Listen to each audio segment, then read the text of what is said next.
అందరికీ శనార్థులు. చలో ఇక మరి మీ నర్సయ్య తాత రానే వచ్చిండులో. ఇక మరి మార్నింగ్ న్యూస్ విత్ నర్సయ్య తాత ఏముంది ఎట్ట సంగతి, మరి ఏ పేపర్లో ఏ జాతకాలు తెచ్చిర్రు, ఇక గా కథ మాత్రం ఏందో చూసుకుందాం.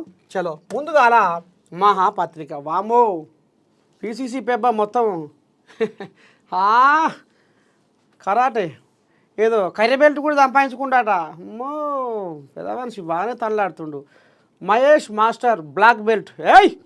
టీపీసీసీ అధ్యక్షుడు మహేష్ కుమార్ గౌడ్కు బ్లాక్ బెల్ట్. ఎంత ఎత్తుకు పొదిగినా కరాటేను మరువని కాంగ్రెస్ చీపు. ఇక మొత్తానికైతే కర్రె బెల్ట్ సంపాదించుకున్నాడు పెద్ద మనిషి పీసీసీ పెబ్బ. ఎందుకంటే అది లోపట ఉంటుంది కదా యావా, ఇక దాన్ని ఎట్లా మర్చిపోతాం. మొత్తానికి సారు ఏ స్థాయిలో ఉన్నా ఎక్కడ ఉన్నా ఎంత పెద్ద లీడర్ అయినా కరాటని మాత్రం మర్చిపోనట్టుండులా. ఢిల్లీ బాటపట్టిన కాంగ్రెస్ నేతలు. ఏప్రిల్ 2న బీసీ సంఘాల మహాధర్నా. మద్దతుగా హాజరు కానున్న సీఎం పీసీసీ చీఫ్ మంత్రులు. ఇక మొత్తానికి బీసీ రిజర్వేషన్లు 42% పెంచుతూ అసెంబ్లీలో ఇక మరి బిల్లు పెట్టిర్రు. మరి ఇక అందరి ఆమోదానికి సై కొట్టిర్రు. ఇక ఇప్పుడు దీన్ని ఎక్కడ తీసుకుపోవాలి, ఇక్కడ పెనిపిల్లని తయారు చేసిర్రు. చిన్నగా ఇప్పుడు ఏడికి పోవాలి, ఢిల్లీ పార్లమెంట్లో అడుగు పెట్టాలి. ఇక ఆడ కేంద్ర పనులు ఇక మరి వాళ్ళు కూడా మేము బీసీలను ముఖ్యమంత్రిని చేస్తాం, మేము బీసీలను ముఖ్యమంత్రులు చేస్తామని బీజేపీ వాళ్ళు కూడా మరి తల్లాడుతున్నారు కదా.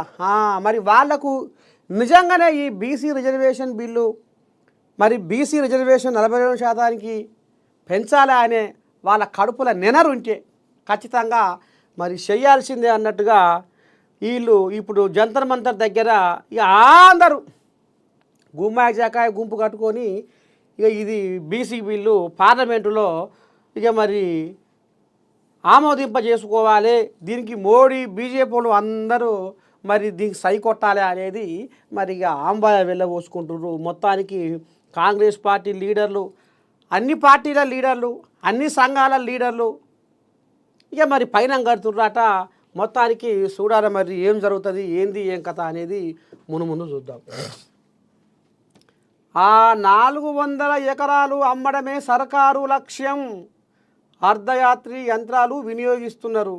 ప్రభుత్వంపై కేటీఆర్ ఫైర్. ఇక ఇప్పుడు వీళ్ళకు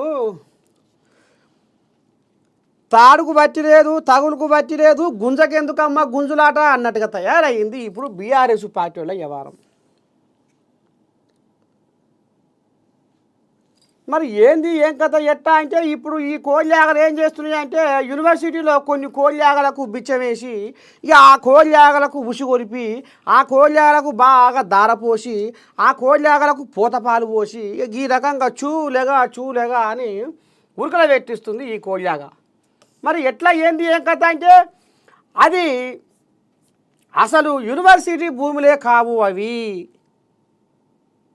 ఏ అయితే 400 ఎకరాలు సర్వే నెంబర్ 25లో ఈ 400 ఎకరాలు ఏవైతే ఉన్నాయో అవి సర్కారుదే. ఇక దీని మీద మరి ఆయన గిల్లి రావో ఇక ఆయనే. ఇక మరి సెంట్రల్ యూనివర్సిటీ ఈ విద్యార్థులు అంటే ఉరుకుల పెట్టి ఈ యంత్రాలని ఆపుడు, అధికారులకు అడ్డం తలుగుడు, ఈ కథ ఇది. ఇక మరి బిల్లి రావు వెనకటికి ఎప్పుడో ఇది కోట్ల వేస్తే ఇక వీళ్ళు కొట్లాడా ఆళ్ళు కొట్లాడా ఆఖరికి వస్తారా కల్లా సుప్రీంకోర్టు ఏం చెప్పిందయ్యా, ఈ 400 ఎకరాలు ఈ భూమి సర్కారుదే అని తేల్చి కుండ బద్దలు కొట్టి చెప్పింది. మరి ఇప్పటికైనా జరంతా సోచాగించుకొని మరి ఈ కోయిలాగా వెనకపాటు పడితే మంచిదే కదా.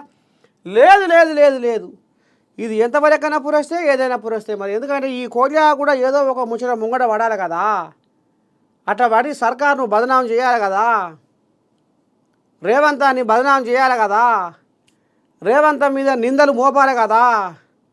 ఇదంతా తెలంగాణ మొత్తం ఎలిచి పారాలి కదా. అందుకనే ఇక గింత రామచక్కని ముచ్చట ముంగట వేసుకొని ఇక ఎటువా 400 ఎకరాలు 400 ఎకరాలు 400 ఎకరాలు సర్కారుదే అని స్వయాన సుప్రీంకోర్టే తేల్చి చెప్పినాక ఎందుకు ఇంకా ఈ కోయిలాగా ఉరుకులో పెడుతుంది అనేది ఎక్కడ వశపడని వ్యవహారం. చలో, ఇది జోక్ కాదు. అమెరికాకు 3వసారి అధ్యక్షుడిని అవుతా. ఏందో ఈయనదో బాధ. ఈయన ప్రపంచ దేశాల యుద్ధాలను ఆపాలే, శాంతి కలిగించాలని ఓ దిక్కు అంటది, ఇంకో దిక్కేమో ఇరాన్ మీదకి సై కొడుతుంది యుద్ధానికి. మీరు మా చెప్పు చేతుల్లో ఉంటారా ఉండరా? అణు ఒప్పందాలపై సంతకాలు చేస్తారా చేయరా? లేకపోతే ఏం చేయాలనో అది చేస్తాం అనేది మళ్ళీ ఇప్పుడు ఈ కోజాగా. ఇది కడుపులో ఒకటి ఉంటుంది, దీనికి బయట ఒకటి ఉంటుంది ఈ కోజాకు. చలో, తెలంగాణకు భారీ పెట్టుబడులు తేవాలి. తెస్తేనే మరి ఏమన్నా జర యాలమల్లి అంటారు జనాలు. వాన్గార్డు జీసీసీతో ఒకేసారి 2300 ఉద్యోగాలు. హైదరాబాదులోనే వాన్గార్డు ఇండియా తొలి కార్యాలయం. గ్లోబల్ కేపబిలిటీ సెంటర్ల హబ్ హైదరాబాద్. సీఎం రేవంత్ రెడ్డి. తెలంగాణకు భారీ పెట్టుబడులు తరలి వస్తున్నాయి. మెగా సంస్థలు హైదరాబాద్కు క్యూ కడుతున్నాయి. సుస్థిర పాలన, ప్రభుత్వ స్నేహపూర్వక విధానాల వల్లే రాష్ట్రానికి పెట్టుబడులు పెట్టేందుకు ముందుకు వస్తున్నట్లు దిగ్గజ కంపెనీలు ప్రకటిస్తున్నాయి. చూస్తున్నారులో, ప్రపంచంలోని అగ్రశ్రేణి పెట్టుబడి నిర్వహణ కంపెనీలలో ఒకటైన వాన్గార్డ్ ఈ సంస్థ రాష్ట్రంలో గ్లోబల్ కేపబిలిటీ సెంటర్ ఏర్పాటు చేయనున్నట్లు ప్రకటించింది. దేశంలోనే తొలి కార్యాలయం హైదరాబాదులోనే స్థాపించనున్నట్లు వాన్గార్డ్ సెంటర్ మొబైల్ ఇంజనీరింగ్ నిపుణులకు అవకాశాలు వాన్గార్డు సంస్థ వెల్లడించింది. దీంతో హైదరాబాదు కార్యాలయంలో 2300 మందికి ఉద్యోగ అవకాశాలు లభించనున్నాయి. AI, data centre, mobile engineering నిపుణులకు అవకాశాలు రానున్నాయి. ముఖ్యమంత్రి రేవంత్ రెడ్డితో ఇవాళ వాన్గార్డు కంపెనీ ప్రతినిధులు హైదరాబాద్లో భేటీ అయ్యారు. మొత్తానికైతే మళ్ళొక పెట్టుబడులతోటి 2300 కొలువులు మాత్రము మళ్ళీ రాబోతున్నాయి అనేది ఒక శుభవార్త పట్టుకొచ్చింది సర్కారు. చూడాలి మరి ఇక ఇది ఎట్లా ఏంది ఏం కథ అంటే, మొత్తానికి వాన్గార్డు కంపెనీతోటి ఇక మరి పెదమనిషి సీఎం రేవంత్ అయ్య మంతనాలు జరిపిండు. ఇక జరంత కోళ్యాగలకు జీవనోపాధి కల్పించే ఉపాయం మీద తనలాడుతుండు.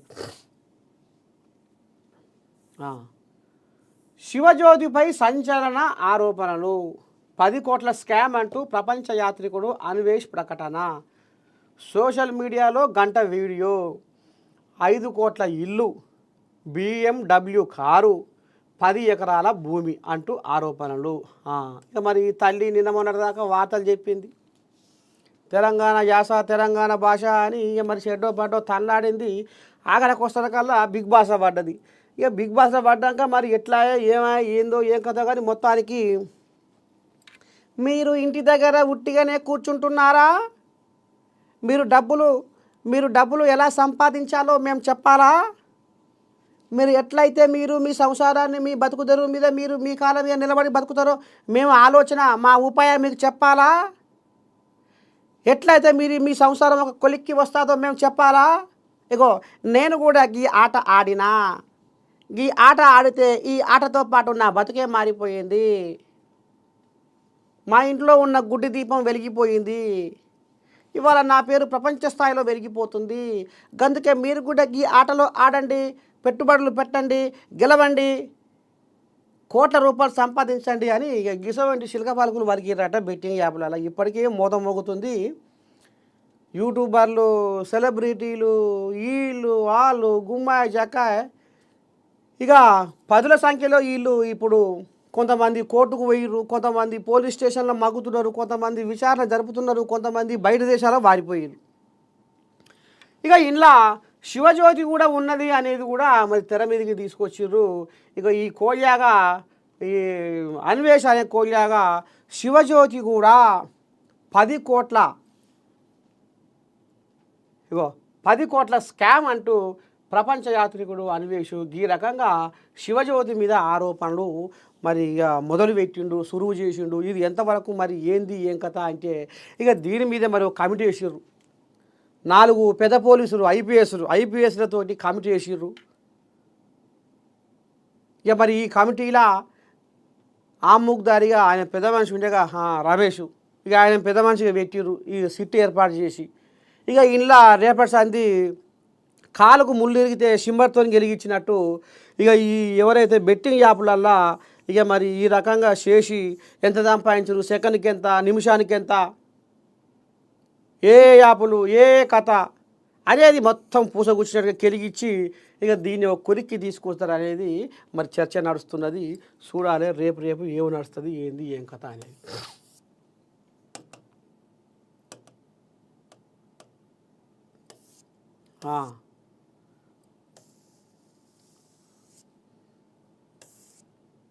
ఇంకేముంది ఆయువన వార్త.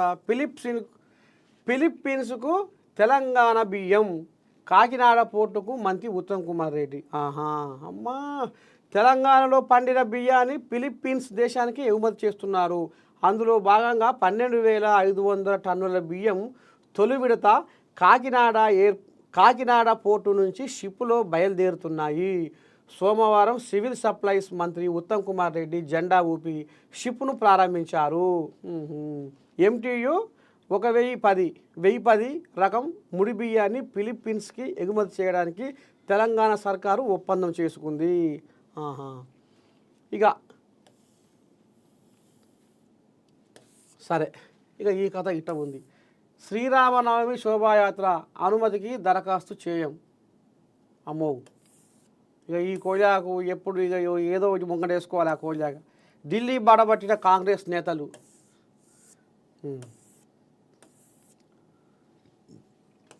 తెలంగాణకు భారీ పెట్టుబడులు. సరే, ఇక రా మహాలో ఇక ఈ కథ ఉంది. అరే ఇది అలిగిపోతుందేమో ఇలా.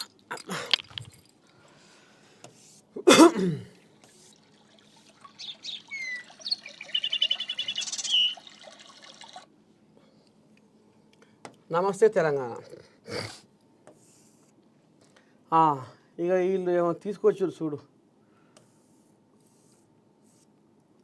కాంగ్రెస్ గ్రీన్ అంటూ ఇప్పటిదాకా మనం చెప్పుకున్న ముచ్చట ఇది. రాత్రికి రాత్రే 400 జేసీబీలు, వందలాది పోలీసులు. యూనివర్సిటీ భూముల్లో హరిత హననం, నేలమట్టం అవుతున్న వేల వృక్షాలు, పొదలు, బిక్కుమంటూ జంతుజాలం పరుగులు, విద్యార్థుల నిరసనతో అట్టుడుగుతున్న క్యాంపస్. రేవంత్ సర్కారు తీరుపై దేశవ్యాప్తంగా విమర్శలు.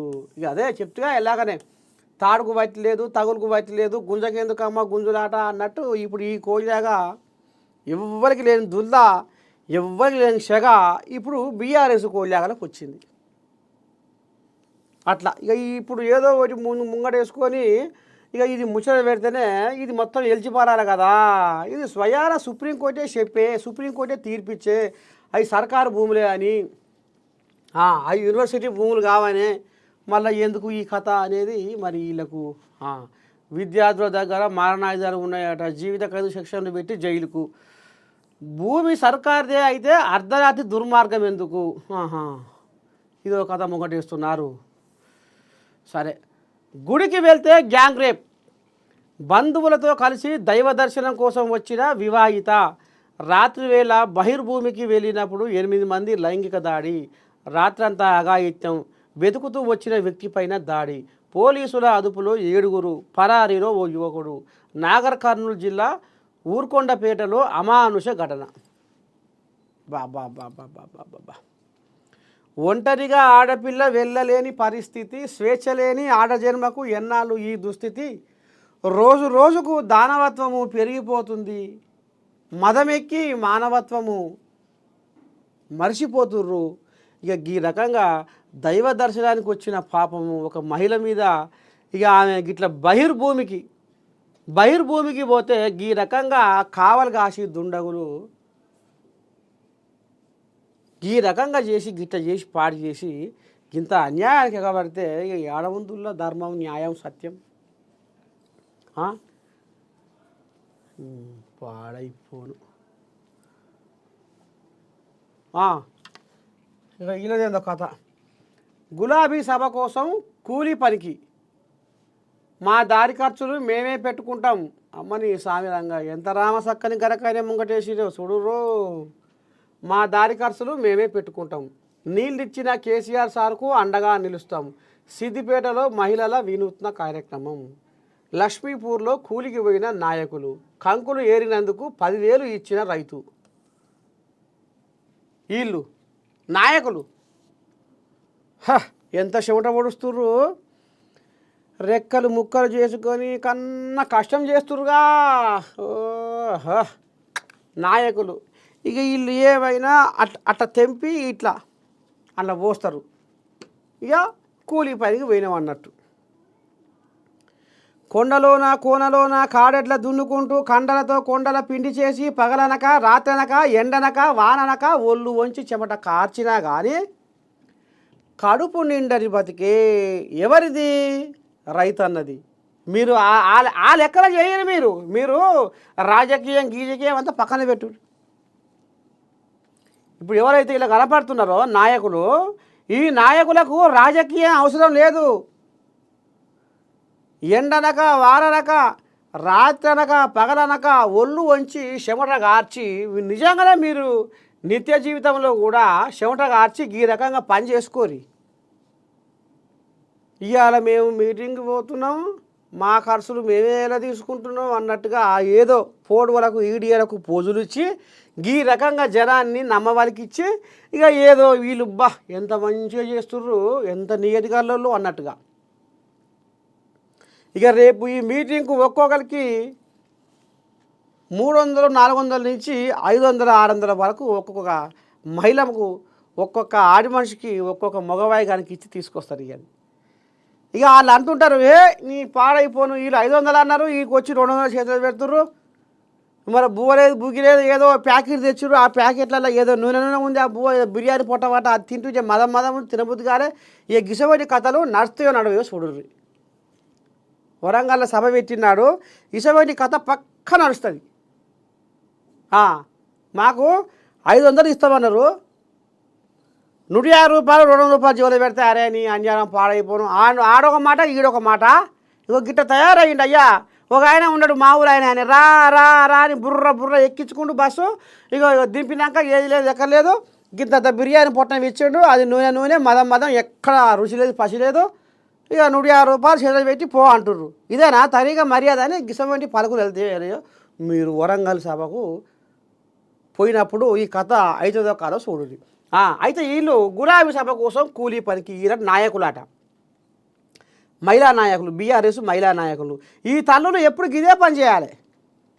మరి వీళ్ళకు రాజకీయం ఎందుకు? ఇంకా రైతే దేశానికి వెన్నెముక, రైతు లేనిది రాజ్యం లేదు.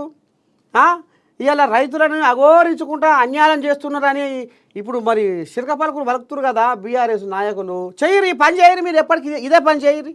ఇది మంచి పనే కదా, మీకు కూడా చెమట కారితే ఆరోగ్యమే కదా, చేయరు, ఈ పని చేయరు. బీఆర్ఎస్ రజతోత్సవ సభకు తరలి వెళ్లేందుకు పార్టీ అభిమానులు, కార్యకర్తలు వినూత్న రీతిలో సిద్ధమవుతున్నారు. ఈ నెల 27న హన్మకొండ జిల్లా ఎలకతుర్తిలో నిర్వహించనున్న భారీ బహిరంగ సభకు తరలి వెళ్లేందుకు ఉత్సాహం చూపుతున్న మహిళలు ఎవరి ఖర్చులు వారే సమకూర్చుకుంటున్న దృశ్యం సిద్దిపేట జిల్లాలో కనిపిస్తున్నది. సోమవారం సిద్దిపేట జిల్లా మానకొండూరు నియోజకవర్గం బెజ్జంకి మండల లక్ష్మీపూర్ గ్రామంలో బీఆర్ఎస్ పార్టీ మహిళా నేతలు, మాజీ మహిళా ప్రజాప్రతినిధులు ఈ రకంగా దానిలో ఆడుతుర్రట. వీళ్ళు ఇప్పుడు ఇంకా పేపర్లల్లో టీవీలల్లో మూత ముగించుకోవాలని ఈ కార్యం ముంగటేసుకోరు అన్నట్టు. గిట్ట తయారయ్యారు నరలోకం, ఏం చెప్పాలి. ఇక ఇదంతా అదే, ఇదంతా భూముల కథే. ఎట్లేసిరో చూడు.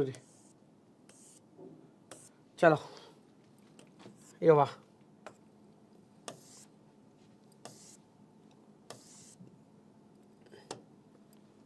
సాక్షి. కాంగ్రెస్ సర్కారుపై సమరమే, రాష్ట్ర ప్రభుత్వ వైఫల్యాలను ఎండగట్టేలా ఉద్యమ కార్యాచరణ రూపొందించి ముందుకెళ్లాలని బీజేపీ నిర్ణయించింది. రైతులు, వ్యవసాయ కూలీలు, మహిళలు, నిరుద్యోగ యువత ఇలా అన్ని వర్గాల ప్రజల సమస్యలపై పోరాడాలని తీర్మానించింది. అయ్యా కిషన్ రెడ్డి, మరి అంత బాగానే ఉంది కానీ మరి ఇక రేపో మాపో జంతర్ మంతర్ కాడ బీసీల నోరు మూసి రాజ్యాధికారం దోసి అంతటా ముందడు చేసి బీసీల వెనక తోసి అరే అగ్రకుల అధికార పాలనేందిరా ప్రతినిత్యము బీసీల రోదనేందిరా. బీసీలకు రాజ్యాధికారం కావాలన్నట. బీసీలకు మరి రాజ్యాధికారంలో వెనకబడ్డారట బీసీలు.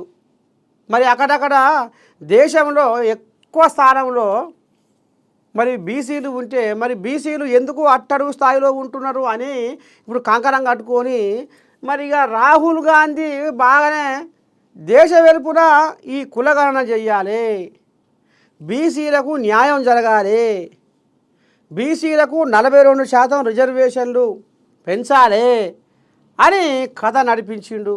తెలంగాణలో బాగానే దీన్ని ఓ కొలిక్కి తీసుకొచ్చిండు. అసెంబ్లీ దాకా పోయింది. అసెంబ్లీలో కూడా ఆమోదానికి సై కొట్టింది. మరి దేశానికి ఢిల్లీలో అడుగు పెడుతుర్రట. మరి ఇక్కడ జంతర్ మంతర్ దగ్గర ధర్నాలు చేసేందుకు తయారవుతుర్రట. మరి కేంద్ర ప్రభుత్వం మీద ఒత్తిడి తీసుకురావాలని ప్రయత్నం చేస్తుర్రట. మరి అంత పెద్ద ప్రయత్నం ఎందుకు చేయించుకుంటుర్రే మీరు? మీరు సకమైన వాళ్ళు సొకమైన వాళ్ళు రామసకంగా పనిచేస్తోళ్ళు. మీరు మోడీని ఒప్పించి దీన్ని పార్లమెంట్లో పాస్ చేపి, నువ్వు కూడా మంత్రివేగా, నువ్వు కూడా కేంద్ర మంత్రివేగా.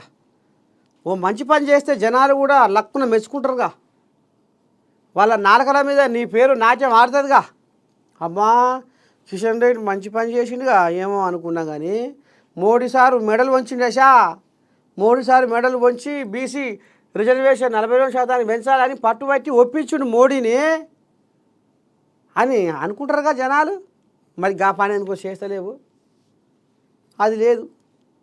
మళ్ళీ ఏమన్నా అంటే మేము బీసీలను ముఖ్యమంత్రులు చేస్తాం, రాబోయే రోజుల్లో బీసీలే ముఖ్యమంత్రి. మరి గీనే కనపడుతుంది మీ కథ. మీకు బీసీల మీద ఏ పార్టీ ప్రేమ ఏ పార్టీ ఆపోచన ఉందో ఇదంతా.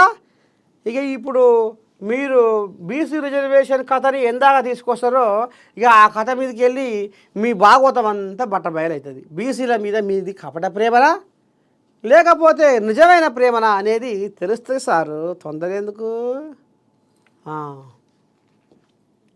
కంచె గర్జించే కంచె గచ్చిబౌలి భూములపై ప్రభుత్వం హెచ్సియు మధ్య ప్రకటనల యుద్ధం. ఆ 400 ఎకరాలు వదిలేయి కాంక్రీట్ జంగిల్లో ఉన్న ఒకే ఒక లంగ్ స్పేస్ హెచ్సియు రాహుల్ పట్టించుకోరా. విద్యార్థుల ఆందోళనకు సంపూర్ణ మద్దతు. హెచ్సియు విద్యార్థులతో కలిసి మీడియాతో బీఆర్ఎస్ వర్కింగ్ ప్రెసిడెంట్ కేటీఆర్. ఇక ఇదే బాగా చెప్తుగా ఇప్పుడు ఈయనకు ఏది అది ఇదే పని ముంగటేసుకోండు.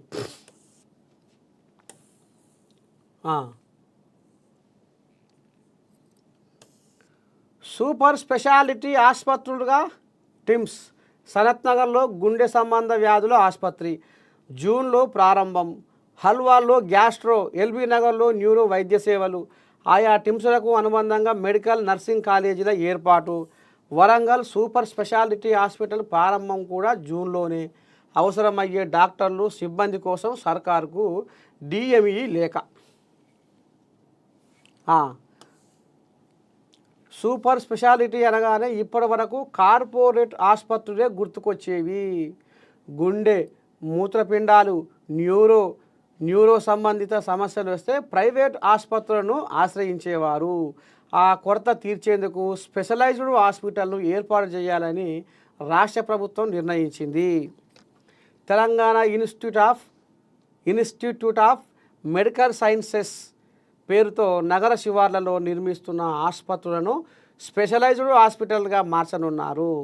ప్రస్తుతం నిర్మాణపరంగా వివిధ దశల్లో ఉన్న ఈ మూడింటిని స్పెషాలిటీ ఆసుపత్రులుగా మార్చడంతో పాటు ప్రతి ఆసుపత్రికి ఓ మెడికల్ కాలేజీని ఏర్పాటు చేయనున్నారు.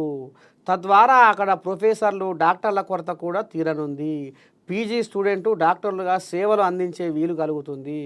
ప్రతి మెడికల్ కాలేజీకి అనుబంధంగా నర్సింగ్ కాలేజీని కూడా ఏర్పాటు చేస్తే నర్సుల కోసం కూడా ఇబ్బంది పడే పరిస్థితి ఉండదని ప్రభుత్వం భావిస్తుంది. అదే సమయంలో పేదలు మధ్యతరగతి వర్గాలకు సూపర్ స్పెషాలిటీ వైద్యం అందుబాటులోకి రానుంది. రావాలి. ఎందుకంటే ఉస్మానియా, గాంధీ, వరంగల్ ఎంజీఎం జనరల్ ఆసుపత్రులుగా ప్రసిద్ధి. ఇక్కడ అన్ని రకాల వైద్య సేవలు అందిస్తున్న స్పెషలైజ్డ్ ట్రీట్మెంట్ అందుబాటులో లేదు. హైదరాబాదులో ఎంఎన్జే క్యాన్సర్ హాస్పిటల్, నీలోఫర్ పిల్లల దవాఖానా, సరోజినీదేవి కంటి ఆసుపత్రి వంటివి మాత్రమే స్పెషాలిటీ ఆసుపత్రులుగా ఉన్నాయి. అయితే గుండె, ఊపిరితిత్తులు, కిడ్నీ, గ్యాస్ట్రో వంటి స్పెషాలిటీ ఆసుపత్రులు లేకపోవడంతో కొత్తగా నిర్మిస్తున్న 3 టిమ్స్ను అయితే సూపర్ స్పెషాలిటీ ఆసుపత్రులుగా టిమ్స్ రావాలి. ఇక్కడ ఏమన్నారు? పేదలు మధ్యతరగతి వర్గాలకు సూపర్ స్పెషాలిటీ వైద్యం అందుబాటులోకి రానుంది. ఇప్పుడు ఏదన్నా పుసుక్కున కాంది జరగకూడదు జరిగి ఏమన్నా ఇది అయి పానానికి జర్ర పెద్ద ముప్పు ఉందని అంటే మాత్రం ఇక నీకెందుకు అయ్యా ఈ ప్రైవేటు కార్పొరేటు ఆసుపత్రులల్లా ఈ పరీక్ష ఆ పరీక్ష, ఈ మిషని ఆ మిషని, ఇది ఇట్లా అదట్లా అని పాపం వాళ్ళను పీల్చి పిప్పి చేస్తుర్రులా. పేదోళ్ళ పేగులల్లో జరగలై బలిసిపోతుర్రు ప్రైవేటు కార్పొరేటు ఆసుపత్రుల వాళ్ళు. ఇక ఆపటి సాపతని బుర్ర తీసుకుపోయి అందులో వేస్తే ఇక అందిన కాడికి ఎట్లా దోసుకోవాలి, ఎట్లా దాచుకోవాలి, ఎట్లా గుంజాలి, ఎట్లా నమ్మియాలి, ఎట్లా మాట్లాడాలి, ఎట్లా అదురు పెట్టాలి, ఎట్లా బెదురు పెట్టాలి, లక్షల కొద్దిగా సామాన్యుడు ప్రైవేటు కార్పొరేటు దవాఖానకు పోతే ఇక అసలు ఇక ఆ పేషెంట్ మరి బతుకుతాడో మరి బయటికి వస్తాడో కానీ ఆ ఖర్చు పెట్టలేక ఈ బయట ఉన్న వాళ్ళకు ఆయన కుటుంబ సభ్యులకు గుండెపోటు చెంత పని అవుతుందిలా. పానం అంతా నిలువున అదిరిపోద్ది. ఇగో ఇంత కట్టలు వాళ్ళ చేతిలో పెడితేనే వైద్యం అందిస్తారు. ఇస్తావా ఇయ్యవా, అడ్వాన్సు లచ్చ కడతావా కట్టవా, కుయ్యం అని ఇక దవాఖాన కాడికి పోగానే అప్పుడే వచ్చిందిరా, పడ్డదిరా, సిక్కిందిరా అని అప్పుడే ఇక డాక్టర్లు సరే అందరు కాకపోయినా కొందరు మాత్రము ఇక ఈ రకంగా విచ్చలవిడిగా జనాల సొమ్ముకు నోసిపుట్టిరులా. అందుకనే మరి గిసవంటి సర్కారు దవాఖానలు కూడా గిసవంటి పెద్ద స్పెషాలిటీ దవాఖానలు వస్తే కూడా పాపం పేదోళ్ళకు ఆపదికి సాపదికి మధ్యతరగతి వాళ్ళకు కూడా అక్కడికి వస్తుంది. రావాలని మనస్ఫూర్తిగా ఏనని కోరుకుంటుంది. ఇది దెబ్బ కానియాలి సార్లు పనులు, లేకపోతే పేదోళ్ళు చచ్చకాలం వచ్చింది. విజయవాడ హైవేపై తగ్గాయి, మిగతా చోట్ల పెరిగాయి టోల్ ఫీజులు. రాష్ట్రంలోని జాతీయ రహదారులపై అమల్లోకి కొత్త టోల్ ఛార్జీలు. కొన్ని చోట్ల 3.5%, మరికొన్ని చోట్ల టోల్ ప్లాజాల వద్ద 5% పెరుగుదల. హైదరాబాదు విజయవాడ మార్గంలో మాత్రం గరిష్టంగా ₹160 దాకా తగ్గుదల. 2026 మార్చి 31 వరకు ఇవే ఛార్జీలు. జాతీయ రహదారుల ప్రాధికార సంస్థ. మొత్తానికి కొద్దిగంత టోల్ ప్లాజాల టోల్ ఛార్జీలు కొన్ని చోట్ల కొంచెం తక్కువైనాయి. రాష్ట్రంలో జాతీయ రహదారులపై కొత్త టోల్ ఛార్జీలు సోమవారం అర్ధరాత్రి నుంచి అమల్లోకి వచ్చాయి. జాతీయ రహదారుల ప్రాధికార సంస్థ సవరించిన ఛార్జీలను ప్రకటించింది. దీని ప్రకారం విజయవాడ హైదరాబాదు మార్గంలోని నేషనల్ హైవే 65పై కనిష్టంగా ₹15 నుంచి గరిష్టంగా ₹160 దాకా టోల్ ఛార్జీలు తగ్గాయి. ఇది ఎక్కడ? హైదరాబాదు విజయవాడ మధ్యలో ఉన్నాయి కదా.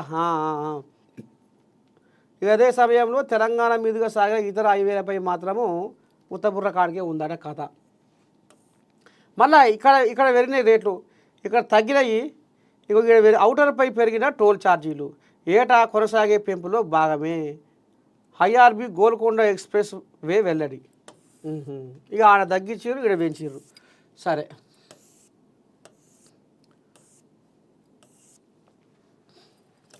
ఇక ఇంట్లో కూడా గీ కథ రాసుకొచ్చారు. ఇక గిడ కోళ్ళలాగా ఏమో రాసుకొచ్చింది చూద్దాము. విద్యార్థులను అడ్డుపెట్టుకొని బీజేపీ బీఆర్ఎస్ కుట్ర. సెంట్రల్ యూనివర్సిటీ సెంట్రల్ వర్సిటీ భూముల వ్యవహారంలో విద్యార్థులను అడ్డుపెట్టుకొని బీజేపీ బీఆర్ఎస్ కుట్రలకు పాల్పడుతున్నాయని టీపీసీసీ అధికార ప్రతినిధి చెనగాని దయాకర్ ఆరోపించిందట. ఆ భూములు వర్సిటీకి చెందినవి కావని తెలిసి కూడా రాజకీయం చేస్తూ కాంగ్రెస్ ప్రభుత్వాన్ని అప్రతిష్ట పాలు చేయాలని ప్రయత్నిస్తున్నారని సోమవారం ఆయన మీడియాతో మాట్లాడుతూ వ్యాఖ్యానించారు. ఇది కథ మనం చెప్పింది. ఉమ్మడి ఏపీలో బిల్లీరావు అనే వ్యక్తి ఐఎంజీ పేరుతో కాజేయాలని చూసిన భూమిని తెలంగాణలో కాంగ్రెస్ ప్రభుత్వం ఏర్పాటయ్యాక రక్షించిందన్న విషయాన్ని దయాకర్ గుర్తు చేశారు. ఈ భూమిలో అభివృద్ధి కార్యక్రమాలను చేపట్టేందుకు టీజీఐఐసికి భూములను బదలాయించి పనులు చేస్తుంటే యూనివర్సిటీ భూములను గుంజుకున్నట్టు ప్రతిపక్షాలు రాద్ధాంతం చేయడం తగదన్నారు.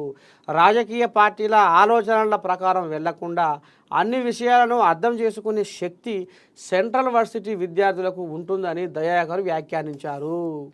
ఈ తూతుంబకాయల మంత్రాలకు ఎందుకు ఎగురులు పెడుతున్నారు విద్యార్థులు? ఇది గతంలో మరి రెవెన్యూ శాఖ వాళ్ళు, మేధావులు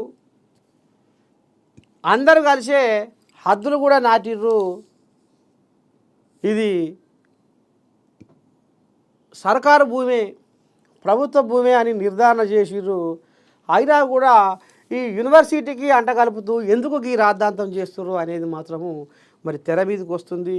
సుప్రీంకోర్టు కూడా ఇది సర్కారు భూమి అని ప్రకటించినాక కూడా ఈ బీఆర్ఎస్ కోళ్ళాగలు సంకలు గుద్దుకుంటా లెంకలు కొట్టుకుంటా ఎందుకు ఉరుగులో పెడుతుర్రు? మరి ఈ విద్యార్థులను ఉసిగొల్పుకుంటా ఏడిదాకా తీసుకొస్తారు ఈ రాద్ధాంతం అనేది మరి తెర మీదకి వస్తుంది. చూద్దాం దీని మీద మరి సత్యం, ధర్మం, న్యాయం, నిజం నిప్పు లాంటిది. నిజం ఎప్పుడైనా నిప్పు లాంటిది కాబట్టి అది ఎప్పుడైనా పొక్కక తప్పదు. చూద్దాం రేపు దీని మీద వీళ్ళు చేస్తున్న ఏషాలేంది. ఇప్పుడు సుప్రీంకోర్టు ఏకంగా మరి తీర్పే ఇచ్చింది కాబట్టి చూద్దాం దీని మీద ఇంకా కథ ఏం నడుస్తుందో, నిజం ఎప్పుడు తెలుసుకుంటారో. ఇంకా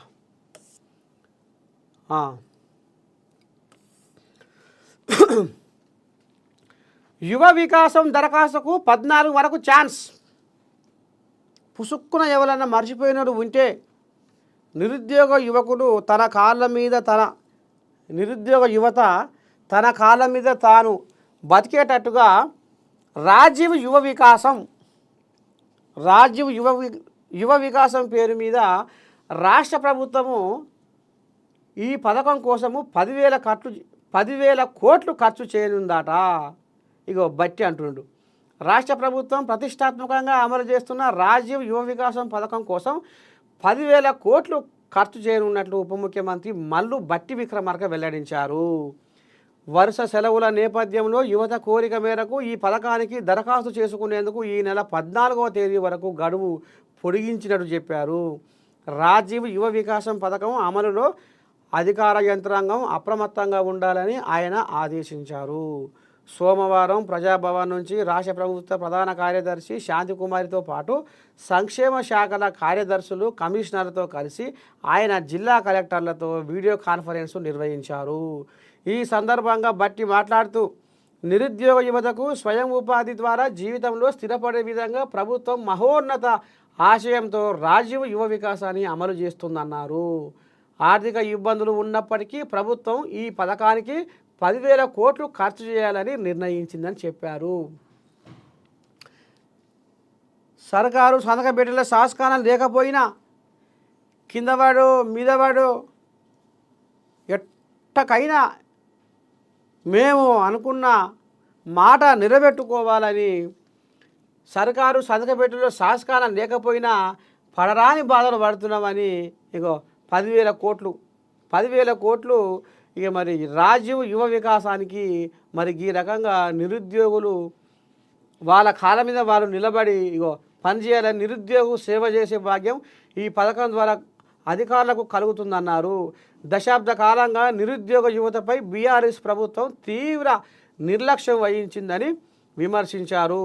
ఈ పథకం అమలుపై సీఎం రేవంత్ రెడ్డితో పాటు తాను నిరంతరం సమీక్షిస్తామని స్పష్టం చేశారు. SC ST BC minority EWS వర్గాల గురించి ఆలోచించి మొదటిసారి చేస్తున్న స్వయం ఉపాధి పథకం ఇదేనన్నారు. దరఖాస్తుదారులు ఎంపీడీఓ కార్యాలయాలు మున్సిపాలిటీల్లో నేరుగా దరఖాస్తు చేసుకునేలా అవగాహన కల్పించాలని సూచించారు. ఇది కథ. మరి ఎట్లా? జూన్ 2న అర్హులకు మంజూరీ పత్రాలు అందించాలన్నారు. ఎప్పుడు? జూన్లో. ఇక అందరూ దరఖాస్తులు పెట్టుకుంటే అందులో నిజమైన లబ్ధిదారులు ఎవరికి ఇవ్వాలి అనేది ఇక మరి జూన్ 2న అర్హులకు మంజూరీ పత్రాలు ఇచ్చి మొత్తానికి రాజీవ్ యువ వికాసం పేరు మీద నిరుద్యోగ యువతకు కొంత మేరకు మరి సర్కారు వాళ్ళ కాళ్ళ మీద వాళ్ళు నిలబడేటట్టుగా సర్కారు ఈ రకంగా ఆలోచన చేస్తున్నది. కాబట్టి జరంత తారీఫ్ చేయాల్సిందేనులా. ఇంకేముంది ఐవన వార్త? ఇరా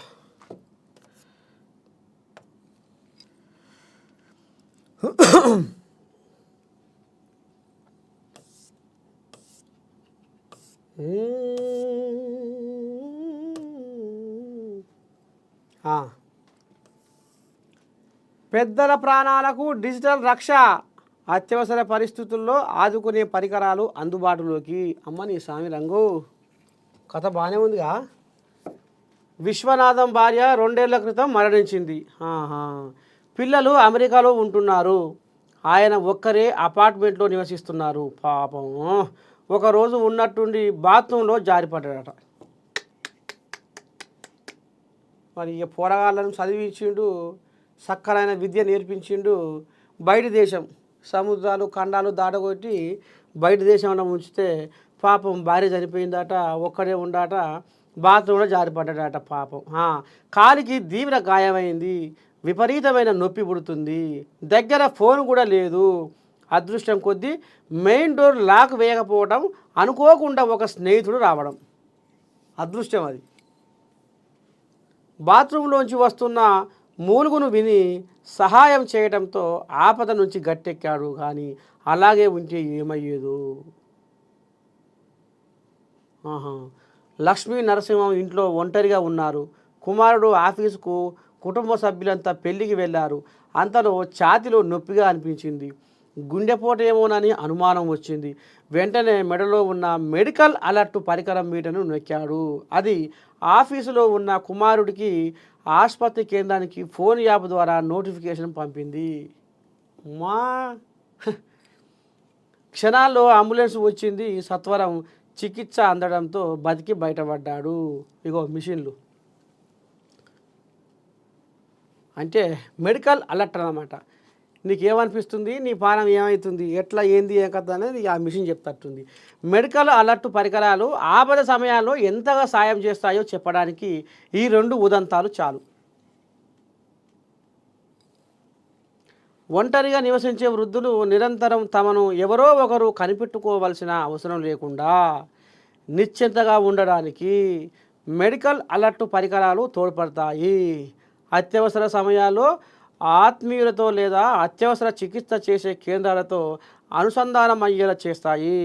ప్రాణాలను కాపాడే నేస్తాలుగా ఆదుకుంటాయి. వీటిలో కొన్ని ఇంట్లో ఏర్పాటు చేసుకునేవి అయితే మరికొన్ని మొబైల్తో జీపీఎస్తో అనుసంధానమైనవి. ఇంకొన్ని స్మార్ట్ వాచ్ల రూపంలో నిరంతరం వెన్నంటి ఉండే సాధనాలు, బ్లూటూత్ వ్యవస్థలు.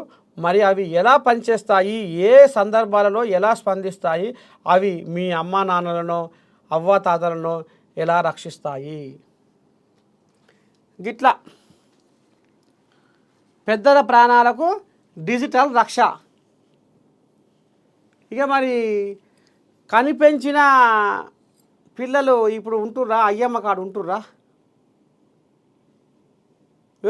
నేను పట్నంలో కొలువు చేస్తున్నాను వచ్చి పట్నంలో, నేను బయట దేశంలో రామసక్కని కొలువు చేస్తున్నా, బొచ్చడు సంపాదిస్తున్నాను బాయ్ పిల్లారు మేరం పోయి మరి బయట దేశంలో అడుగు పెట్టి అక్కడ సంసారం చేస్తే ఇక్కడ ముసలోళ్ళు ముడిగోళ్ళు మరి ఎట్లా ఏంది, వాళ్ళ బాగు, వాళ్ళ చెడ్డ, వాళ్ళ పడ్డ ఎవరు చూసుకోవాలి? ఇక మరి బాత్రూంలలో జారి పడుతుర్రు. నిన్నమనే పెద్ద మనిషి కేసీరావయ్య కూడా ఆ మధ్యన ఏమైంది, ఇక్కడ అసెంబ్లీలో ఆయన రేవంత్ రెడ్డి ఏమో ప్రమాణ స్వీకారం చేస్తుండు. అక్కడ పెద్ద మనిషి కేసీరావయ్య కింద జారిపడ్డాడు. ఏదో ఇంకా షెడో పడో ఇంకా దగ్గర ఉండరు కాబట్టి మరి ఇక దవాఖానకో బోవాఖానకో తీసుకొని పోయి వైద్యం చేయించారు. ఇక ఇప్పుడు గిది కథే అనుకోరాదు, గిది గా కథే. అందుకనే మెడికల్ అలర్ట్ పరికరాలు ఇక వీళ్ళకు ఇక కనిపెంచిన పిల్లలు బయట దేశాలలో పట్టణాలలో సంసారాలు చేస్తారు కాబట్టి వాళ్ళ పొట్టకూటి కోసము వాళ్ళ బతుకుదరు వాళ్ళు చూసుకోరు కాబట్టి ఇక ఇప్పుడు ఆ పరికరాలు ఏమైంది ఏంది ఎంకతని అందులో ఇట్లా నొక్కితే మీటర్ నొక్కితే ఈయనకి ఏమవుతుందో ఈయనకి ఏమైందో అగొక కథమతలం అంతా ఇగో ఇక్కడ అనగా వెంటనే గుండెపోటు ఏమైనా అనుమానం వచ్చింది. వెంటనే మెడలో ఉన్న మెడికల్ అలర్ట్ పరికరం మీటర్ నొక్కాడు. అది ఆఫీసులో ఉన్న కుమారుడికి ఆసుపత్రి కేంద్రానికి ఫోన్ యాప్ ద్వారా నోటిఫికేషన్ పంపింది. ఇక అది కొడుకు కాడు పోయి మన కొడుకు కాడికి వెళ్ళి దాగాన పోయింది. అది ఇక ఫలానానికి సంగతి గిట్ట పేషెంట్ ఒక గీ కథ గిది అయింది, ఒక గిట్ల వచ్చింది, ఒక గిది కథ, ఈ రకంగా వైద్యం చేయాలి. ఇక గిసవంటి కథలు కూడా భూలోకంలో అడుగు పెట్టినాయి. ట్రంప్ సుంకాలు అర్థం లేనివి. ఏందో ఈ ట్రంప్ చల్లకుండా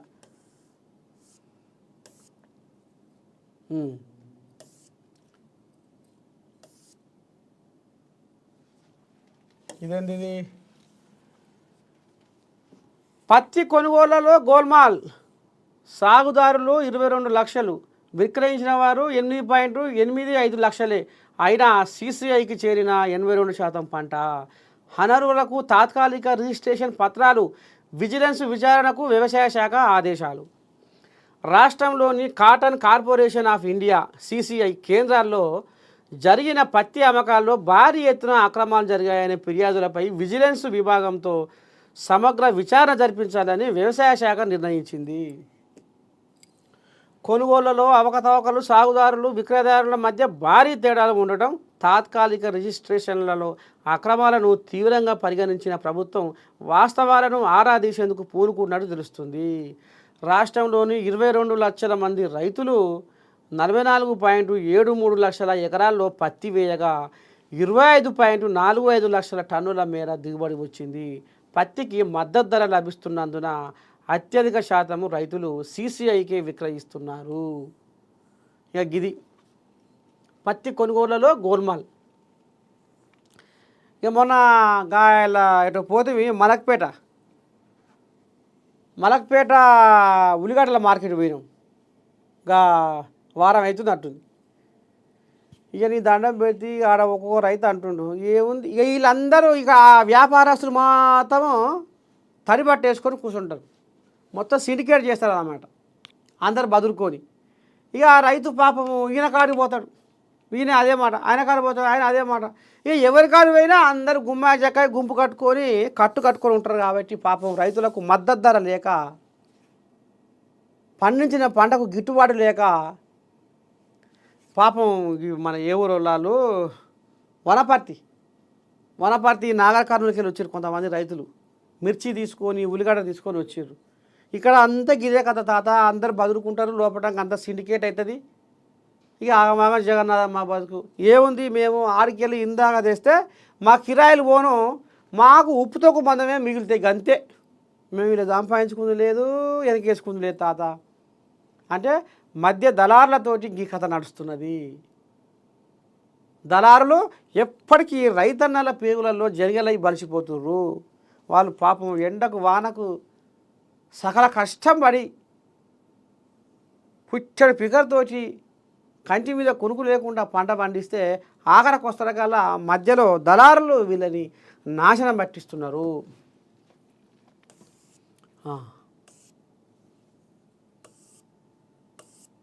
ఇంకేముంది కథ?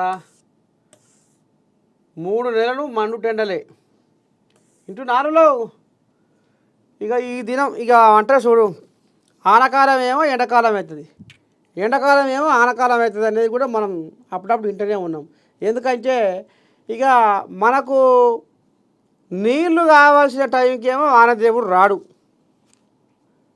ఇక వర్షం తడిదప్పి రేపో మాపో కోసుకుందాం అనే టైంకు మాత్రము ఈడంగా ఆడంగా ఈ వడగాళ్ళ వానతోటి వస్తాడు, ఆ పంటని మొత్తం నేలమట్టం చేసిపోతాడు.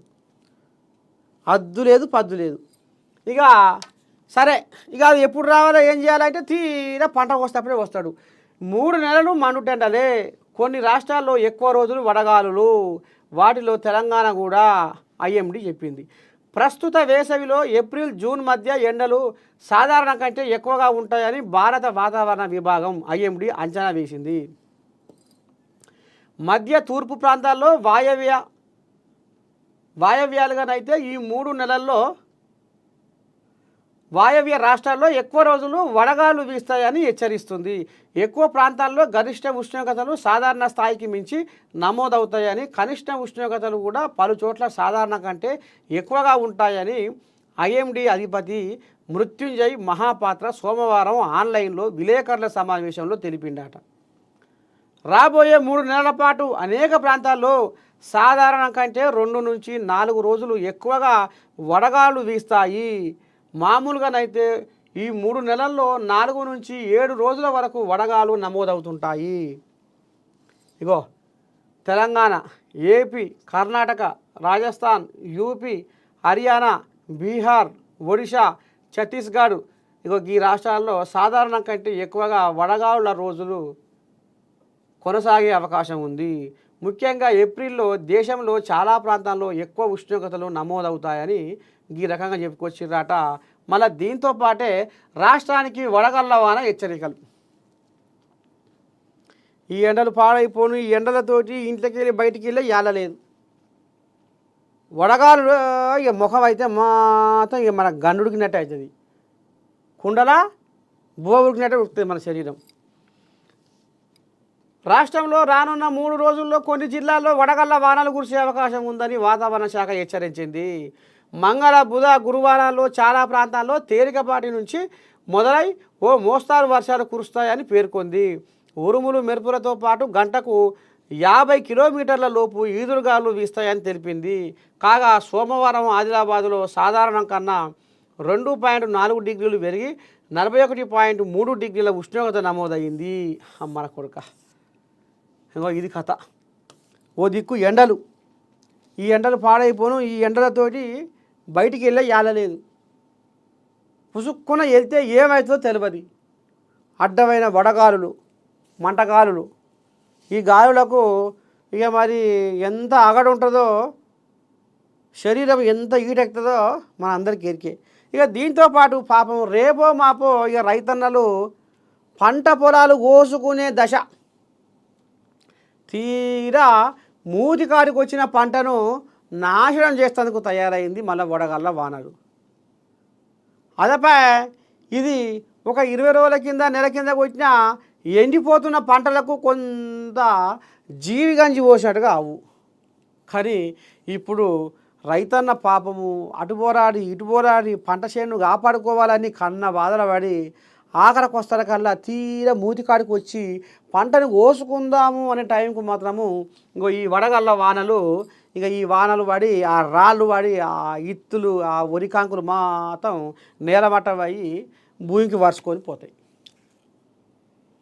ఇక గిది కథ. అంటే ఇక అదు తప్పిన కాలం, అదు తప్పిన వ్యవహారం. సరే, మొత్తానికి morning news with me Narsaiah తాత. మార్నింగ్ న్యూస్లో ఇవాళ ఏ పేపర్లలో ఏం రాసుకొచ్చారు, ఎట్లా ఏంది ఏం కథ అనేది పూసకొచ్చినట్టుగా గిడమర్చి చెప్పుకున్నాం. కాబట్టి